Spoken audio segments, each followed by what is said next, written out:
बिस्मिल्लाहिर्रहमानिर्रहीम। नाज़रीन, आज प्रोग्राम में हमारे साथ जो मेहमान शख्सियत है वो है असिस्टेंट कमिश्नर दीना मोहम्मद तैमूर ख़ान। सर, बहुत शुक्रिया, आपने कीमती टाइम हमें दिया है। तो नाज़रीन, आज जो हमारा नशिस्त करने का जो मकसद है वो ये है कि शहर में जो वज़ीर आला पंजाब मरीम नवाज़ साहिबा के विज़न के मुताबिक ब्यूटिफिकेशन और अपग्रेडेशन का जो काम जारी है उस हवाले से हम बात करेंगे। इसके अलावा हुकूमत सब्सिडी तो देती है, लेकिन वो एक आम आदमी तक, एक रेडी बान तक वो सब्सिडी उस तरह नहीं पहुँचती जिस तरह पहुँचना चाहिए। इसके अलावा पीरा फोर्स की कारकर्दगी के हवाले से साफ़ सुथरा पंजाब एक बहुत अच्छा विज़न है वज़ीर आला पंजाब मरीम नवाज़ साहिबा का, उस हवाले से बात करेंगे। और जो दीगर जो भी मंसूबे शुरू है शहर में उस हवाले से बात करेंगे। सर, सबसे पहले तो मरीम नवाज़ साहिबा का जो एक विज़न था वो हमें पाए तकमील तक पहुंचता हुआ नज़र आ रहा है, लेकिन ताजर बरादरी को कुछ तावज़ात भी है। सबसे पहले तो ये बताइएगा कि जो मेन बाज़ार दीना का जो काम है वो किस हद तक कंप्लीट हो चुका है, मज़ीद कितना टाइम लगेगा कि ताकि ताजर बरादरी को आगाह किया जा सके। जी अस्सलाम वालेकुम। जी बिल्कुल, मरीम नवाज़ शरीफ साहिबा के विज़न के मुताबिक जो ब्यूटिफिकेशन स्कीम है हर तहसील की तरह जो दीना है उसके अंदर भी वो जारी व सारी है और वो अपनी जो फाइनल स्टेजेस है वहाँ पर पहुँच गई है। तो ये हमारे पास कोई 1500 फीट जो लंबा बाज़ार था जिसके अंदर हमने सारे के सारे पहले इंक्रोचमेंट है वो रिमूव की है, उसके बाद जो ड्रेन है वो हमने न्यू बिल्ड किया है, जो सीवरेज लाइन है वो हमने अंडरग्राउंड फ्रेश डाली है, उसके बाद हमने जो जितनी PTCL वायरिंग है वो अंडरग्राउंड की है, इलेक्ट्रिसिटी वायरिंग वो अंडरग्राउंड की है। उसके बाद जितनी शॉप्स थी हमारे पास मोर देन 300 शॉप्स थी, उनका जो फ्रंट फसाड है उसको हमने अपग्रेड किया है। और उसके बाद जो हमारे नीचे फ्लोरिंग थी उधर हमने टफ़ पेवर्स और कॉबल स्टोन लगाया है। तो आपने जैसे देखा होगा कि जो हमारा दीना मेन बाज़ार है वो ऑलमोस्ट फाइनल स्टेजेस में है। विद इन 3 to 4 डेज़ वो इंशाल्लाह फुली कंप्लीट हो जाएगा। अच्छा सर, ये बताया ये जा रहा है ऑफिशियली तौर पे कि ये 18 करोड़ रुपए का मंसूबा है, ठीक है सर। ये बताइए कि ताजर बरादरी को कब फ़ायदा होगा इससे, जब ये कंप्लीट हो जाएगा? क्योंकि इसके इन और आउट गेट जो लगाए गए हैं उस हवाले से कोई ताजर बरादरी कहते हैं कि ये नहीं होने चाहिए, अगर वो लगाए गए उसका फ़ायदा क्या है? जी बिल्कुल, जो बाज़ार है उसको हमने पेडिस्ट्रियन जो फीजिबल है वो बनाया है ताकि जो पेडिस्ट्रियन है वो ज़्यादा से ज़्यादा यहाँ पर ट्रैवल कर सके। ख़ास तौर पे जो ख़वातीन हमारी बहनें हमारी माएँ यहाँ पर आती हैं शॉपिंग के लिए, उसके जो पहले थे हमारे पास बहुत ज़्यादा कंजस्टेड था और वहाँ पे हरेसमेंट और इस तरह के केसेस बहुत ज़्यादा आ रहे थे। तो इसलिए हमने इसको जो है पेडिस्ट्रियन ओनली जो बाज़ार है वो डिक्लेयर कर रहे हैं और इसके दोनों एंड्स पर गेट लगा रहे हैं। तो जो हमारा उधर सामान आना है, लगेज गुड्स वगैरह आनी है, उसके लिए हम आफ्टर 8 जो है गेट खोलेंगे और इंशाल्लाह जब सुबह होगी तो हम उसको दोबारा क्लोज़ कर देंगे। तो उधर किसी किस्म की बाइक, रिक्शा, रेडी किसी चीज़ की एंट्री अलाउ नहीं होगी। सर, नेक्स्ट क्वेश्चन आपसे ये है कि हालिया ही में पेट्रोलियम मसनूआत की कीमतों में काफ़ी कमी हुई है। जब पेट्रोलियम मसनूआत की कीमतों में कमी होती है तो अशिया खुर्दनोश की कीमतें भी जो है वो भी कम कर दी जाती हैं, लेकिन सिनेरियो कुछ चेंज है, उस पर इम्प्लीमेंट उस तरह नज़र नहीं आ रहा जिस तरह होना चाहिए। क्योंकि माजी में देखा गया है कि जब 1 रुपया भी पेट्रोल जो है उसकी कीमत को बढ़ाई जाती है या डीजल बढ़ाया जाता है तो दुकानदार जो है या ट्रांसपोर्ट का जो किराया है उसको बढ़ा दिया जाता है। लेकिन जब इतनी कीमत कम हुई है तो उसके मरसलात से मुतफीद क्यों नहीं है आवाम? तो इस हवाले से आप क्या इक़दामात शहर में कर रहे हैं? जी बिल्कुल, जो गवर्नमेंट है उन्होंने पेट्रोलियम जो मसनूआत हैं उनको काफ़ी हद तक कम किया है। तो उसके अकॉर्डिंगली जो हमारे नए फेयर्स नोटिफाई हुए हैं, किराए हुए हैं बसों के, उसको हम स्ट्रिक्टली इम्प्लीमेंट कर रहे हैं। मैं ख़ुद भी इंस्पेक्शंस करता हूँ तो उसमें अगर कोई वायलेशन हो तो हम उनको हैवी जो फ़ाइन है वो भी इम्पोज़ करते हैं। इसी तरह जो हमारे एसेंशियल कमोडिटीज़ हैं उसके जो हमारे नोटिफाइड रेट हैं तो वो हम पूरी कोशिश करते हैं कि आवाम को उन रेट्स पे जो नोटिफाइड रेट्स हैं सरकारी उस पर अशिया खुर्दनोश जो हैं वो फ़राहम की जाएँ। इसके लिए हमारे पास जो 6 प्राइस कंट्रोल मजिस्ट्रेट्स हैं वो भी इंस्पेक्शंस करते हैं और फ़ाइन इम्पोज़ कर रहे हैं और हम भी कर रहे हैं। हम पूरी कोशिश कर रहे हैं कि जो सरकारी नोटिफाइड रेट हैं उस पर अवाम उन्नास को जो अशिया खुर्दनोश हैं वो प्रोवाइड की जाएँ।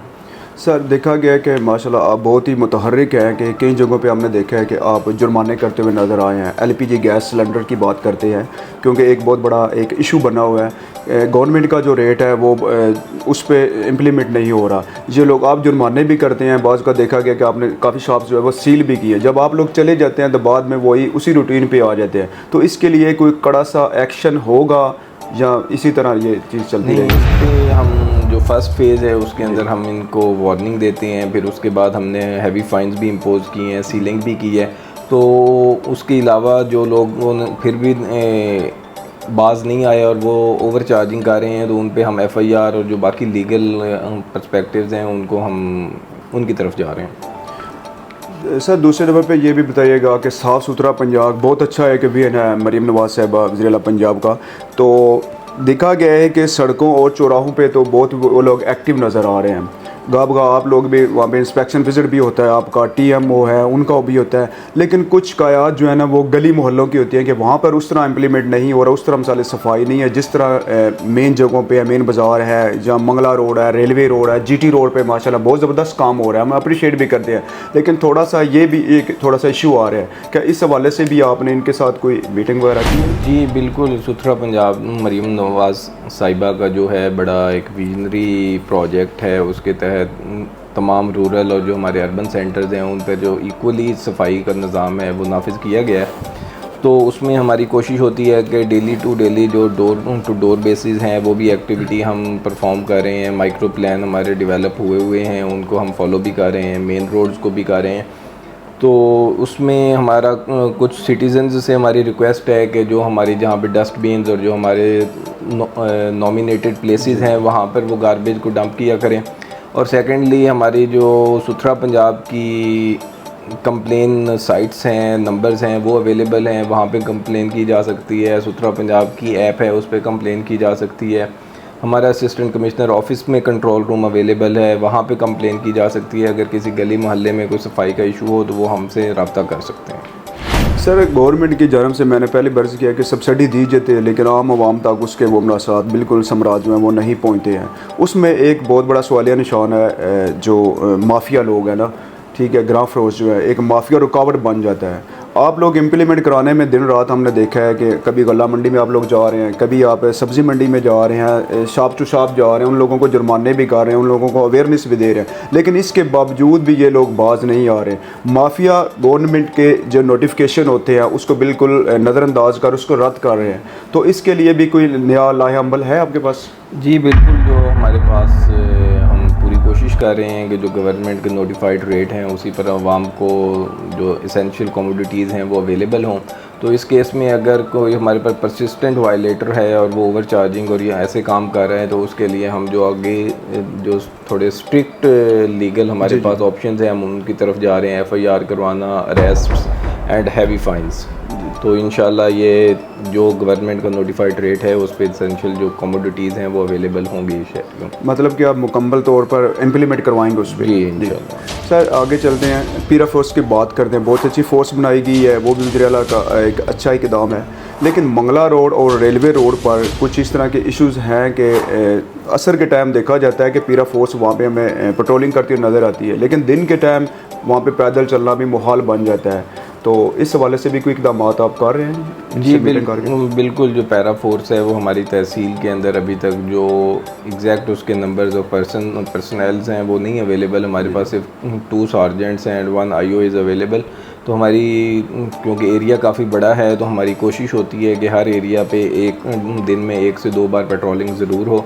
तो उसमें हम जितनी भी इंक्रोचमेंट है उसको रिमूव कराते हैं, लेकिन कोई अगर परसिस्टेंट वायलेटर हो तो उसके अगेंस्ट हम फिर स्ट्रिक्ट एक्शन भी ले रहे हैं। तो इंशाल्लाह जैसे जैसे हमारे पास थोड़ी सी जो शहरी हैं उनके अंदर थोड़ी सी अवेयरनेस आएगी और जैसे हमारे पास जो पैरा फोर्स की मज़ीद नफरी आएगी तो इंशाल्लाह ये सिचुएशन मज़ीद बेटर हो जाएगी। सर रेडी बान को ख़त्म कर दिया गया है, चौक चौराहों में पहले नज़र आती थी, ट्रैफिक की रवानगी में इनकी वजह से काफ़ी मुश्किलात थी, लेकिन उसके मुतबादल आप लोगों ने एक रेडी बाज़ार जो है वो बनाए हैं, एक नए बाज़ार दुकानें शॉप्स जो बनाई हैं, तो उसका तरीक़ाकार भी बता दीजिएगा जो कि रेडी बान है, अगर वो लेना चाहें इन फ्यूचर जब कब आप दे रहे हैं या उसका तरीक़ाकार क्या वो एमसी देगी या इसके लिए कोई वेबसाइट होगी या कैसे, उसका क्या तरीक़ाकार है सर? जी इसमें ये जो हमारे पास नए बने हैं शेड्स बने हैं वो बने हैं एक्चुअली रेडी वालों के सहूलत बाज़ार ऑन द गो। जी। तो वो जो कार्ट्स वाले थे उनके लिए हमने वो बनाए हैं, तो उसके लिए एक सेपरेट डिपार्टमेंट है सहूलत बाज़ार अथॉरिटी, तो वो उसके थ्रू ऑक्शन करेंगे। जितना भी हमारे पास डाटा है जो रेडी वाले हैं उनका हम कलेक्ट कर रहे हैं, उसके बाद उसकी बेल्टिंग होगी और जो जिनके नाम आएंगे उनको हम वो वाले कैबिन्स देंगे। तो उसमें कितनी वो कोई सिक्योरिटी वगैरह होगी या उसका रेंट अभी है कोई फाइनल या नहीं किया जी अभी तक? वो सहूलत बाज़ार जो अथॉरिटी है वो उसको देख रही है, तो उनकी तरफ से जो नोटिफाइड अप्रूव्ड रेट है और सिक्योरिटी है वही दी जाएगी, और वो जब हम प्रोसेस स्टार्ट करेंगे तो इंशाल्लाह वो हम उसकी जितनी भी टर्म्स एंड कंडीशन है वो प्रोमिनेंट प्लेसेस पे हम डिस्प्ले भी कर देंगे। सर क्या बताया जा रहा है कब तक ये मुतवक्के है? ये इंशाल्लाह very soon with in this month इंशाल्लाह ये कंप्लीट हो जाएगा हमारा प्रोसेस। सर नेक्स्ट क्वेश्चन ये है कि मानसून की बारिशों का सिलसिला भी तकरीबन शुरू हो चुका है, तो इस हवाले से तहसील इंतज़ामिया ने क्या इंतज़ाम किए हैं, क्योंकि माजी में काफ़ी नुकसानात से भी दो चार होना पड़ा है, तो अभी क्या इंतज़ाम हैं मानसून की बारिशों के हवाले से? जी मानसून की बारिशों के लिए हम फुली इक्विप्ड हैं और फुली प्रिपेयर्ड हैं। हमने जितने के हमारे ड्रेन्स थे, सीवर लाइंस थी, उनकी वेंचिंग करवा ली है, ड्रेन की डीसिल्टिंग हो गई है। तो इंशाल्लाह मानसून में हमें किसी किस्म का कोई इशू नहीं आएगा, जो रेन वाटर है वो इंशाल्लाह फुली ड्रेन हो जाएगा। सर नेक्स्ट क्वेश्चन ये है कि मुल्क पाकिस्तान में रीढ़ की हड्डी की हैसियत रखने वाले ओवरसीज़ पाकिस्तानी कोई 10 साल से वहाँ पे मुकीम है, मेरे मजदूरी कर रहे हैं, ज़रा मुबादला वो लोग कमा रहे हैं, तो जब ये लोग अपने आबाई इलाकों में आते हैं तो उनकी वो ज़मीनें जो उनके आबाओ अजदाद की थी उन पर कब्ज़ा होता है, कब्ज़ा माफिया कब्ज़ा कर लेता है। तो हम चाहेंगे, काफ़ी ऐसे भी केसेस हमारे सामने भी मीडिया के सामने भी आए हैं, तो थोड़ी सी अवेयरनेस दीजिएगा। अगर ओवरसीज़ यहाँ पर आते हैं उनकी ज़मीन पर कोई कब्ज़ा कर लेता है या कोई इस तरह खुर्द बुर्द होती है, महकमा माल में होती है, तो सबसे पहले वो कहाँ पे आपके पास आएँ या कोई ऐसा डिपार्टमेंट आप लोगों ने कोई बनाया है कि वहाँ पे जाए ताकि उनको थोड़ी सहूलत हो सके? जी जो गवर्नमेंट ऑफ पंजाब है और गवर्नमेंट ऑफ पाकिस्तान है, ओवरसीज़ जो हमारे पाकिस्तानी भाई बाहर हैं और वहाँ से यहाँ पर रेमिटेंसेस वगैरह भेजते हैं, वो उनके दिल के बहुत करीब हैं। तो इसलिए एक डेडिकेटेड कमेटी बनाई गई है डिस्ट्रिक्ट लेवल पे, जिसको जो डिप्टी कमिश्नर है वो चेयर करते हैं। तो इसी तरह जो हमारा जेलम है इसके अंदर भी डिप्टी कमिश्नर साहब की सरबराही में ओवरसीज़ कमीशन की एक कमेटी बना दी गई है। तो जितने ओवरसीज़ हैं जो वहाँ पर उनको कोई रेजर्वेशन हो, कोई कंप्लेंट हो, तो वो वहाँ पर आकर सबमिट करवाएं। तो वो प्रायोरिटी बेसिस पे जो रूटीन की हमारी कंप्लेन रेजोल्यूशन है उससे बहुत ज़्यादा एक्सपीडाइट हो जाती है और प्रायोरिटी बेसिस पे एक्सपीडाइट की जाती है।